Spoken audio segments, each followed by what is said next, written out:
نحمدہ و نصلی و نسلم علی رسولہ الکریم اما بعد۔ جناب محترم راشد شاہ صاحب، محترم غطریف شہباز ندوی صاحب، دیگر منتظمین، اس اسٹیج پہ تشریف فرما ارباب علم و دانش، سامعین و سامعات، ہمارے لیے یہ بڑا مسرت انگیز موقع ہے اور یہ تاریخی موقع ہے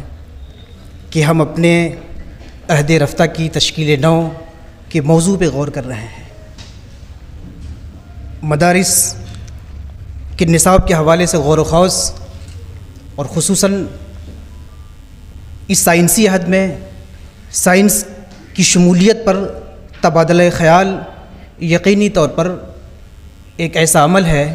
جس کو دیر آید درست آید کا مصداق کہا جا سکتا ہے۔ مدرسہ دراصل ہے کیا؟ مدرسہ کو اگر ہم دینی تعلیم کا مرکز سمجھتے ہیں تو پھر اس کے حوالے سے ہمارا تصور الگ بن جاتا ہے، اور اگر ہم مدرسہ کو اسکول کا متبادل عربی لفظ سمجھتے ہیں تو پھر اس کا ہمارا تصور الگ بنتا ہے۔ اتفاق سے ہوا یہ ہے کہ جو جدید ہندوستان میں 1857 کے بعد جو مدرسے بنے ہیں، یہ دراصل مغربی استعمار کے جو اثرات آ رہے تھے، مغربی تہذیب کے جو اثرات آ رہے تھے،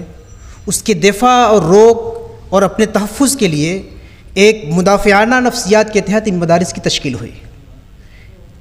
تو ان جدید مدارس کی تشکیل میں ہی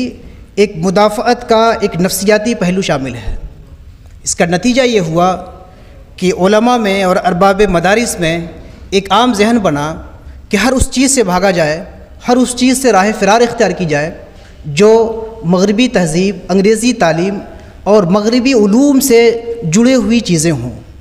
اس لیے کہ ایک موہوم خطرہ، ایک موہوم خوف ان چیزوں سے لاحق رہا کہ کہیں ایسا نہ ہو کہ ان چیزوں کے مدارس میں سرایت کرنے سے ہماری تہذیب بگڑ جائے، ہمارا مسلم ذہن خراب ہو جائے۔ تو اپنے مسلم ذہن کی حفاظت کے لیے اور مسلم تہذیب کی حفاظت کے لیے اس مدافعانہ نفسیات نے جس نصاب کو تشکیل دیا وہ ایک فطری امر تھا۔ اب جب کہ اس عہد پر تقریباً 150 سال یا اس سے زائد کا عرصہ گزر چکا، دنیا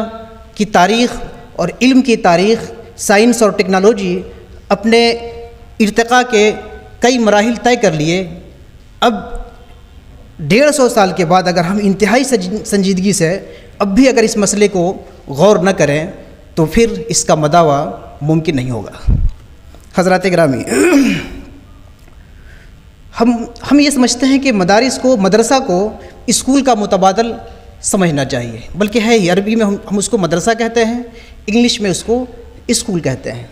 اس لحاظ سے جو ہمارا نصاب تشکیل پائے یہ جزوی نہیں، بڑی تبدیلی کی ضرورت ہے۔ دراصل ہوا یہ کہ دیوبند اور بریلی کے جو مدارس قائم ہوئے تو اس میں فلسفے اور ریاضیات کو کسی حد تک باقی رکھا گیا۔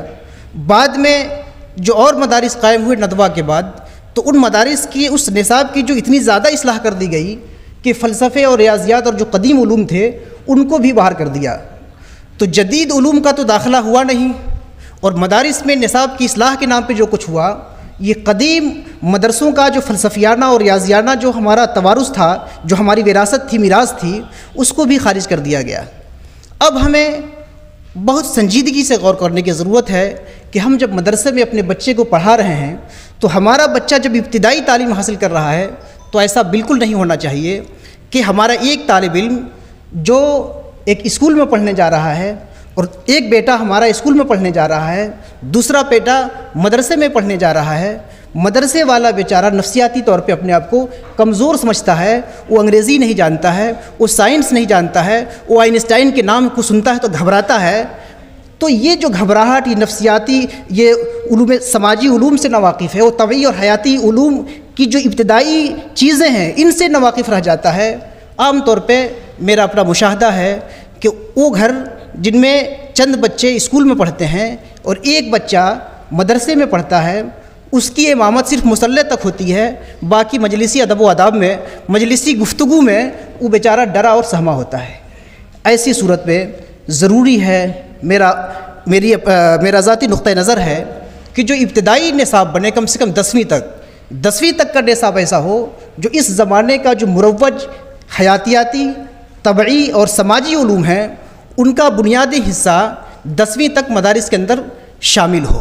10ویں کے بعد جب ہم انٹر پہ پہنچتے ہیں تو اب ظاہر سی بات ہے کہ اب مدرسے کا دینیات کا، مدارس کی بنیاد دینیات ہے دراصل، تو دینیات کے لیے تخصص کو ہو جانا چاہیے، گویا 10ویں کے بعد مدارس دینیات کے لیے مختص ہو جائے۔ اور یہاں پر بھی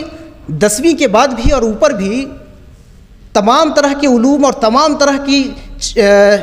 کی چیزیں مدارس میں جو لوگ شامل کرنے کی بات کرتے ہیں، یہ میں نہیں سمجھتا کہ دنیا کا کون سا شعبہ تعلیم ہے جس میں تمام علوم درجات عالیہ کی سطح پہ پڑھائے جاتے ہیں۔ اس لیے میرا اپنا نقطہ نظر یہ ہے کہ ابتدائی تعلیم 10ویں تک یہ مشترک تعلیم ہو، ہاں اس میں دینیات کا پلہ بھاری ہو، لیکن اس کے بعد کی جو تعلیم ہو یہ دینیات پر مختص ہو جائے۔ اس دینیات کا جو اختصاص ہوگا، ہمارا دینیات کا اختصاص کیا ہے، مرکز کیا ہے؟ مرکز کتاب اللہ ہے، سنت رسول ہے، فقہ اسلامی ہے، عقیدہ ہے، تصوف ہے، یہ دینیات کے بنیادی مضامین ہیں۔ ان مضامین پر خاص توجہ عالمیت اور فضیلت کی سطح پہ ہونی چاہیے، لیکن اس دینیات کے نصاب کی جو تشکیل ہو، اس میں آئنسٹائن تو نہ بنائے جائیں، لیکن کم سے کم اتنے ضرور بنائے جائیں کہ جو اس زمانے کے جو دینیات کے حوالے سے عقلی جو سوالات ہیں، فکری جو سوالات ہیں، جدید علم الکلام ہے، تو جدید علم الکلام کی تشکیل کر سکیں،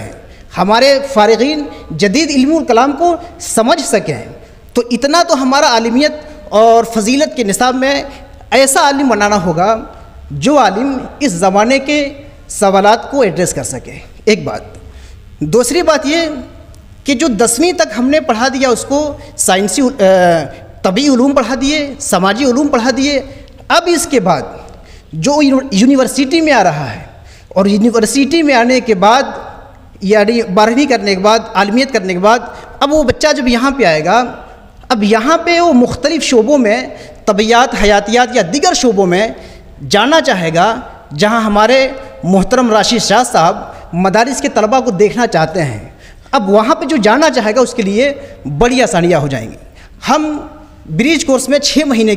مہینے میں سائنس پڑھا کر ان کو سائنس کے شعبوں میں داخل کرنا چاہیں، یہ بڑی مشکل ہے، اور جناب راشد شاہ نے جس مشکل کا اظہار کیا ہے یہ بالکل فطری ہے۔ اس مشکل کا ازالہ جب ہی ممکن ہے کہ مدارس میں 10ویں تک حیاتیاتی علوم اور سماجی علوم شامل کیے جائیں۔ بہت بہت شکریہ۔ السلام علیکم۔